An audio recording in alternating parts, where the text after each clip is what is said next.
జనరల్గానే పాడి పరిశ్రమ అంటే పశువుల పెంపకం లాంటివి పెట్టాలనుకున్న వారికి ఒక మంచి సూచనతో మీ ముందుకు వచ్చేసాను. డైరీ ఫార్మ్స్ ముఖ్యంగా ప్రారంభించాలనే ఆసక్తి గల వారికి మాత్రం ఇది ఒక చిన్న సలహా లాంటిది. మీరు డైరీ ఫామ్ పెట్టేటప్పుడు ఈ పశువుల పెంపకాన్ని పెంచుకునే స్థలాన్ని ఎంచుకునే ముందు భూమిలో హైబ్రిడ్ నెపీరియర్, గిని గడ్డి, జొన్న మరియు కొన్ని రకాల అలసంద, పిల్లి పెసర వంటి పశుగ్రాసాలను సాగు చేయాలి.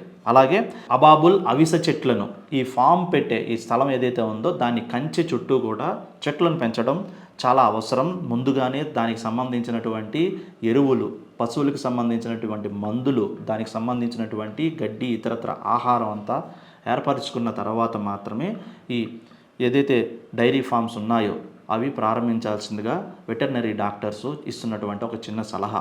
అప్పుడే పశువులను మీరు ప్రారంభించిన మొదటి రోజు నుంచే చాలా ఆరోగ్యవంతంగాను, లేకపోతే వాటికి కావాల్సిన అన్ని రకాల సౌకర్యాలు కల్పించిన వాళ్ళు అవుతారు. వాటి సంరక్షణను, అలాగే వాటి నుండి ఉత్పత్తి అయ్యే ఏవైతే ఉన్నాయో పాలు లాంటివి సమృద్ధిగా లభించే అవకాశం ఉందని చెప్తున్నారు.